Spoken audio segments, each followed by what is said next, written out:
We're in a very peculiar situation right now where we are very wealthy, but people don't feel so good. What we've been seeing in mental health statistics is like steep decline in everything good, basically.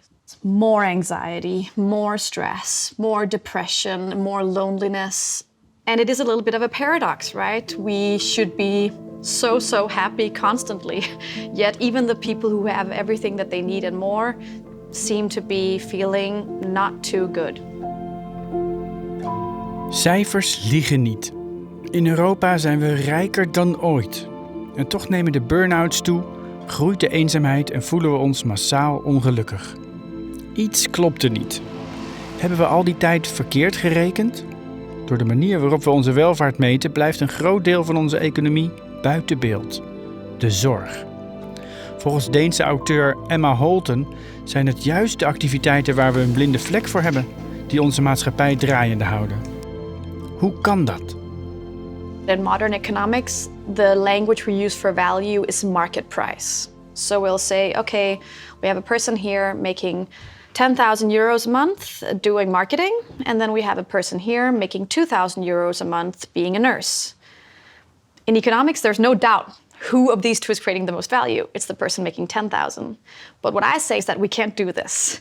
Actually, price does not represent value. And many people are making a lot of money without creating that much value. And many people are creating tremendous value without making that much money. And I think we tend to sometimes adopt the language of economics in our cultural sphere and say, oh, they're a value creator, they're a job creator. And, we put entrepreneurs on the cover of magazines and all this. So there's this type of cycle where someone has a high salary and they get a high cultural status. And because of the high cultural status, their salary remains high. And this kind of goes in an endless loop. Welke kant draai je het makkelijkst op? Die kant? What's really frustrating about working with care is that we actually know a lot about it. So in sociology, in health studies, in educational studies, in children's studies, in psychology, we have tremendous knowledge about what's good for human beings, what makes us happy, how we take care of a body. But those types of sciences are just not being used in policy at all. Like, they have no influence. Ask any sociologist, do you ever get called up by a politician? And they'll say, no, they're waiting by the phone. What I'm asking for is that we use all the scientific and policy knowledge that we have to make decisions and don't rely on one number only, like the price of something, for example. Ik heb hier gelegen en dat was heel anders. Mensen hadden tijd. Als iemand een knopje drukt en dan binnen 5 minuten kwam zuster en dan, wat is aan de hand? Of, zo. En vindt u dat nu anders? Ja, het is veranderd nu, omdat mensen hebben geen tijd. Ja. Klopt, dat is ook zo. When we start using prices as value in politics, the question of what is valuable gets removed from democracy, from policy, and gets moved into bureaucracy, where we cannot really discuss what is valuable and what is important, and that's what's happened to us. Dat idee is niet nieuw. Om te begrijpen waarom zorg zo weinig economische waarde wordt toegekend, duikt Holten 4 eeuwen terug in de geschiedenis. Daar ontstaat een manier van denken die nog steeds bepaalt hoe we onze economie zien.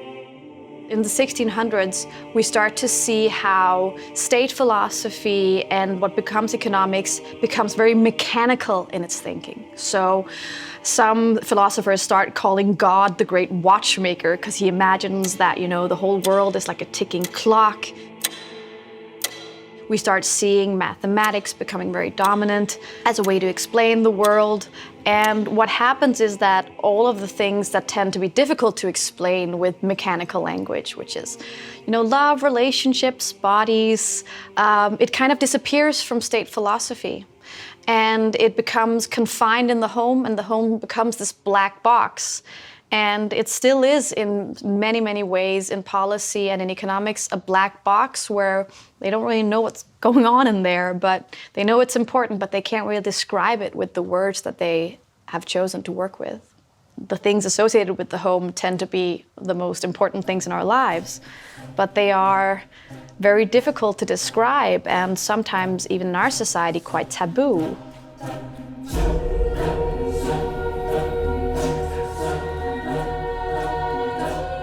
In dat nieuwe wereldbeeld verschijnt de mens steeds vaker als zelfstandig individu.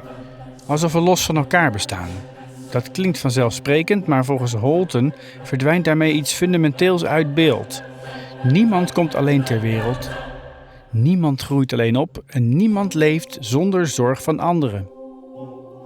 Thomas Hobbes. And to look at men as if they had just emerged from the earth, like mushrooms and grown up without any obligation to each other. He writes that he wants to build a theory, and in that theory we should imagine that human beings spring up of the earth like a mushroom, without any sort of attachment to one another. And this is a theory they build for a good reason. They want to focus on the individual and individual rights, and I support that 100%. However, what happens though is that they become terrible at speaking about how human beings are connected. But of course, we're all born by someone, we're breastfed by someone, we learn to speak by someone, we learn to be social by someone. And they create this human being that's extremely isolated from others. And that means that they create a human being that is very good for, algorithms and for math, but that becomes also very divorced from reality. There's a great female political philosopher that I really love, Mary Amstel. She says that she wished that she had grown up in the time where people sprung up like mushrooms without any attachment to each other. And I think what she's saying there, of course, is that, I wish that I were a male philosopher and I could sit without thinking about children and my elderly parents and all that.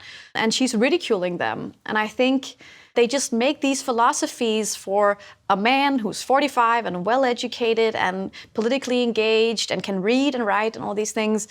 And they want to make a beautiful theory. And they really made a beautiful theory. But it ended up also creating a completely abstract view of reality that does not describe what a real human experience is. So what about the women? Yeah, what about the women? Where did they go? The issue was not only that they were women, it was also that what they were doing was difficult to describe with this language they were creating, and was not at all the definition of a free life as these men saw it. They saw free life as being able to do whatever you want at any time. And I think every person who has a child will know that you cannot do whatever you want at any time. And I think that give and take that is so central to care of giving up your own desires for another individual. They struggled with that.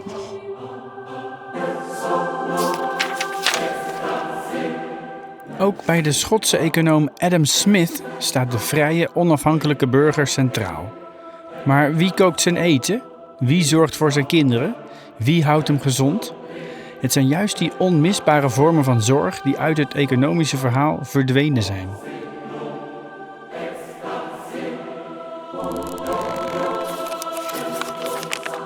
Adam Smith. Nobody but a beggar chooses to depend chiefly on the benevolence of his fellow citizens. The thing with Adam Smith was that he lived almost his entire life with his mother, who cooked all his food, who did everything for him, and who was a very beloved person in his life. Yet she is completely invisible in his economic theory. He does not speak about the mother really as a figure in all of the Wealth of Nations. And the Wealth of Nations, I can tell you, is a very, very long book. So there was space for it. He didn't understand that the home is also politics. When we think of politics or economic policy, we often think of, a factory, of industry, of trade. But who is cooking your dinner and how much time they have to be with children and how much time you have to rest and who is taking care of you, that is also a political question. Ja, dat is gewoon een luier, hè? And how we organize the home says a lot about what we think is economically valuable. Wie zorgt er eigenlijk voor onze samenleving? Kijk naar de cijfers. In Europa is ruim 85% van de verpleegkundigen vrouw. Ook in Nederland wordt het grootste deel van de zorg en een groot deel van het onderwijs gedragen door vrouwen. De zorg is al lang geen privézaak meer, maar ook in het professionele zorgsysteem zijn het nog altijd vooral vrouwen die het werk doen. There are some people working in jobs in our societies that are extremely low paid and have basically no cultural power at all, that are every single day changing lives, saving lives, upholding, in my opinion, the entire economy, both the private and the public sector, yet they seem to be mostly invisible. Like a black box. Exactly. And it was quite stunning because I was myself in hospital. I have a chronic illness that was kind of acting up. I felt a little bit ashamed because around me I was seeing this incredibly complex workplace, so many different tasks, and such difficult and dynamic work being done. I just had to confront myself with the fact that, I had not respected these people enough. I had also been a part of the system, just taking these people completely for granted. The fact that we don't respect care workers also rub off on the fact that we don't respect people who need care. So the entire area of care is in a black box, is kind of hidden away. The body, we don't want to talk about it. Sickness, we don't want to talk about it. And becoming sick came with a lot of feeling of shame. I felt inefficient, I felt like a burden, and I also felt it was kind of embarrassing.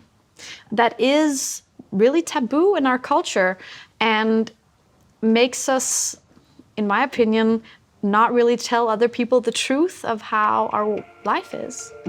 Oh, je wil suderans, sorry. Wie vooral verantwoordelijk is voor de zorg thuis, heeft minder tijd voor betaald werk. Dat is een van de redenen waarom vrouwen veel vaker in deeltijd werken dan mannen. Toch worden zij in het publieke debat regelmatig weggezet als deeltijdprinsesjes. Ons land is al jaren koploper in Europa als het gaat om parttime werken. Vrouwen stonden nog wel eens bekend als deeltijdprinsessen. Ook komt de term deeltijdprinsesjes voor? We hadden het er straks over papadag. Deeltijdprinses is misschien wel mijn tweede irritatiewoord. Ik ben dan zo'n deeltijdprinses. De deeltijdprinses is een begrip geworden. Ja.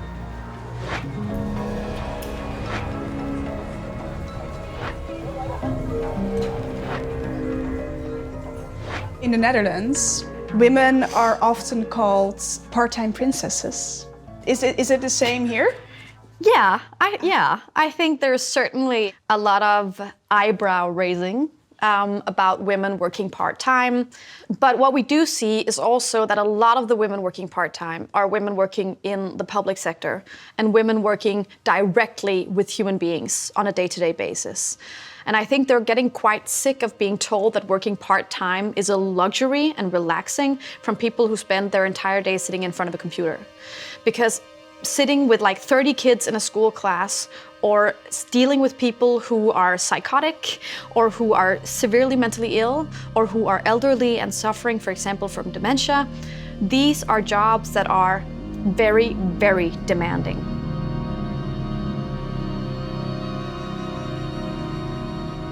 I think sometimes for like a policy debater, it can be quite difficult to understand really how demanding it is to deal with people in that way. I think it's interesting to, when we are in a situation as the Netherlands is and as all of Europe is, where we need carers, it's interesting to be angry at the people who are actually doing care and say, you need to work more because we need carers. And it seems as if it becomes extremely easy to have this very demeaning way of speaking about people who work in care. There's this idea of laziness, there's this idea of inefficiency. And I think for me, this is a very, very sexist image of women working in the public sector. Al vroeg verzetten vrouwelijke denkers en feministen zich tegen het idee dat de onafhankelijke man het universele model voor de mens zou zijn. Zij wezen erop dat achter elke zogenaamd vrije burger een netwerk van zorg schuilgaat. De vraag is dus niet alleen wie werkt, maar ook wie zorgt ervoor dat anderen kunnen werken.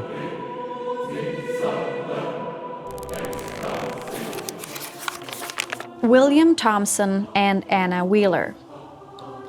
Superiority in the production or accumulation of individual wealth will ever be whispering into man's ear preposterous notions of his relative importance over women. right now, there is a big political topic, which is like the difference between young men and young women, right? So young women are becoming more left-wing, feminist, all this, and the men are, tempted by conservatism and the incel movement and the manosphere and all that. Do you consider yourself a misogynist? I love women and I actually understand them. You think you know better than they do? They want a guy that can lead them and dominate them. When I see a documentary like the Louis Theroux documentary on the manosphere, what I see is just also really suffering people, like really lonely people who haven't really developed the skill of managing dependency and interdependency with another person. And I'm really curious about a world and a feminism where we maybe strive to make men's lives a little bit more like women's. Maybe the men who are very tempted by the manosphere, if they had closer relationships with their children, maybe that would give them something else. When it comes to care, we have to have like the double vision that care is both a burden, like it's boring, it's difficult, it takes a lot away time from other things, but it's also a privilege, right? And many people have been denied the right to care, loads of men. So our work must both entail the right to not do care, to be able to go out and work and have money to take care of yourself and the people that you love, but it must also include the right to care. We should frame it like that when it comes to men, that in my opinion, all over Europe, many men do not have the economic wherewithal and the real possibility of participating 100% in care work as our society is structured right now. And I think they should see that as a violation of their human rights. Op dit moment liggen zo'n 600 coronapatiënten op de IC. Maar dat aantal loopt volgende week op naar 1100. Ziekenhuizen zijn hard bezig om het aantal bedden op peil te brengen. During the COVID pandemic, a lot of people suddenly realized when they had their own children at home, and when they started working at home, they suddenly realized, okay, who are the people we really cannot live without? Like, who are the people, if they stopped working, we would all die? And they found out that it was women, mostly, who were doing these frontline jobs. And there was like a 10-minute open window during the pandemic where everyone was like, wow, healthcare is the backbone of society.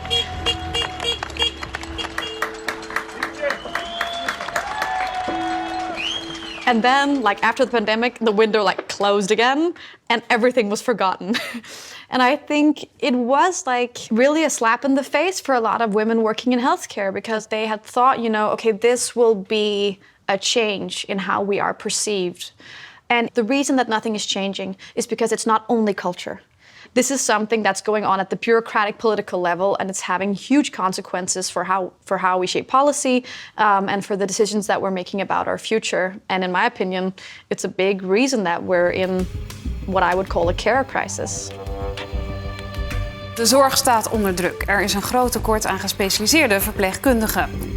Het tekort aan personeel in verpleeghuizen en andere zorginstellingen zal de komende jaren nog harder toenemen dan we al dachten. Over 10 jaar is dat tekort naar schatting 266.000. Grootste problemen worden verwacht in verpleeg- en verzorgingshuizen, de thuiszorg en in ziekenhuizen. We shouldn't speak about care crisis as future. It's already happening. We're seeing huge issues with recruitment, with turnover, people stopping work in care, not because they don't like their jobs, but because the conditions are just too bad. Then we're seeing the most vulnerable people really victimized in this system. Severely mentally ill people, children with disabilities, people with dementia, elderly poor people especially. But I think more and more the care crisis is encroaching on everybody. So it is upper middle class people taking their child to childcare and just finding not enough adults at work. It is going to a school that is dilapidated, that doesn't have new resources. It is taking your child to a swim class and being like, none of these things are taken care of. So I think right now, the care crisis is seeping into even the privileged part of society. And if there's anything you learn from European history, it is that when things really start to change, it is because they've started hitting the most privileged parts of society. And for a long time, people in care and people who really need care have been shouting about this issue. But now it just cannot be ignored anymore because it is everywhere that people are feeling that there's simply not time and resources to live a life that is bodily and emotionally sustainable.